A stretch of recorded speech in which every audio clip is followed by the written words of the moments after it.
first, let's talk about this great match. Oh, so good. This excellent story told within the match, which itself is part of the best story in wrestling right now. And the Seth Rollins stuff on Monday Night Raw is close, but for me, the Page dissension in the Elite, I think it's terrific. It's arguably the best thing that's in wrestling at the moment. And if it wasn't for the Monday Night Messiah stuff on Raw, I would say it's the most captivating story. And actually, the more I think about it, the more I think it is the most captivating story in wrestling.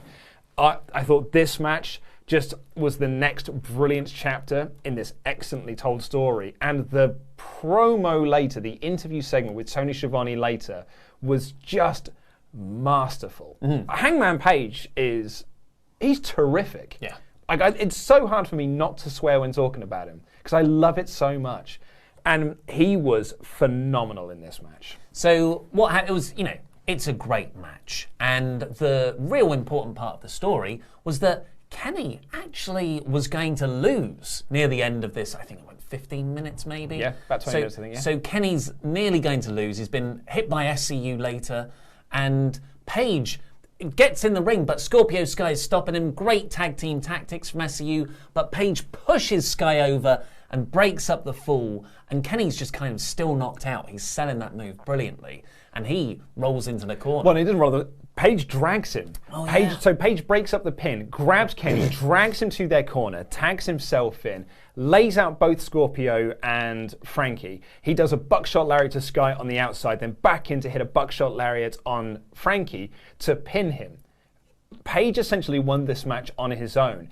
And I mean, we're putting over Page a lot here. Kenny selling of it. Kenny essentially came to hearing Hangman's music and was like, what, did we win? And you got Page going nuts, celebrating with this belt that he has got. And then, as if it couldn't get any better than that, the Young Bucks get into the ring to celebrate with their friends. And Page looks at them as just like, what are you doing here? Yeah. And then hugs them to be like, yeah, no, thank you. And then he literally says, go hug Kenny. And as soon as their backs are turned from him, he runs out the ring and celebrates with the fans instead. And they're all calling for him to come back to the ring. He's like, no, I'm all good here. I'm drinking beer. I'm going to crowd surf. It was so good. It was such brilliant, subtle storytelling. And if you haven't watched it, that kind of sounds over the top, doesn't it? Yeah. Where you're like, oh, what, Page, that really telegraphing that Hamming it breakup. up. And they are, this is, I know exactly where this is going to go, and that's awesome. But when Page gets out into the crowd, I didn't even feel like he was doing it to annoy the Bucks. I thought, well, actually, a lot of people celebrate title wins with the fans. Yeah. And he keeps going back to the fans. That's almost a babyface trait. Now, I'm going to celebrate with the crowd. Yeah. And you can almost argue, well, why isn't Kenny celebrating with the crowd? It's like neither side's wrong here. I love this story so much. I'd say this again in my review, so I'm trying not to repeat myself too much. But what I really like about it, I can probably extrapolate on it here. You're right. Kenny and the Bucks aren't doing anything wrong. They want to celebrate with their friends. They're excited. During the interview, when Kenny essentially steals Page's question, he's not doing it to be a dick. He's excited to talk about how he and his friend have just won the tag team titles. And when the Bucks show up, they don't do it to interrupt Page's question.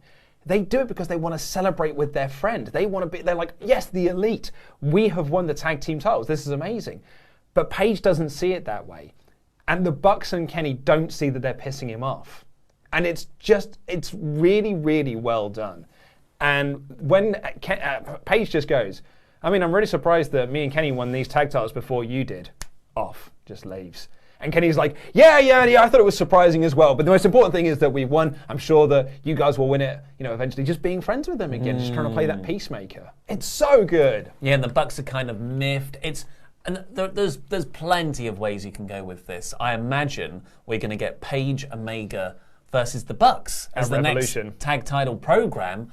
And you'd imagine Omega combusts with Page in some way. That's how they can drop the belts to the Bucks without seeming weak. And I'm very excited for that feud as a singles thing. But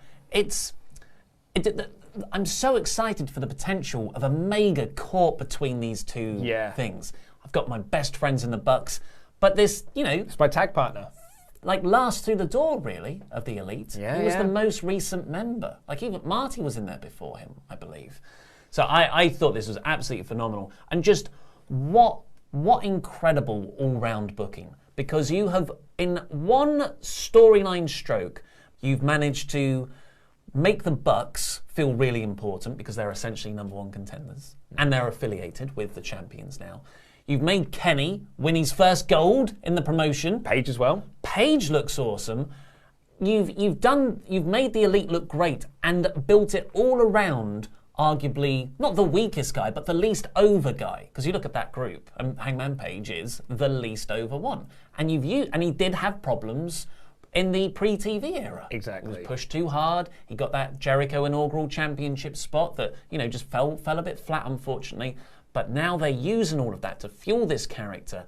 And it's a masterstroke. You've managed to build up everyone. Everyone looks so much better coming off the back of this. And Hangman Page has gone from like here to all the way up there. He is so over with the crowd now as well. Yeah. Like since this storyline has really kicked in, since like him and Kenny have been tagging together, Cowboy S-Word is now way more over than it was when they were trying to get it over leading up into All Out. Like when they were like, this is the big time for Hangman Page. And it's been very clear. The Bucks have said that Page is kind of like one of their top prospects because he's young. He didn't take the executive vice presidency sort of role that the Elite were all taking, or like a member, because he was like, no, I'm a wrestler. I've still got a lot of my years ahead of me. And they see that. And so all of that work they were trying to do leading into All Out didn't really work.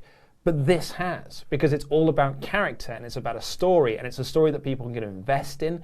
And it's why I think that people are now starting to react to Buddy Murphy. Like you look at that Raw thing, you insert him into this sort of like top level storyline and you give him this new character and these little sort of like subtle edges to it, and that makes people invested in what they do.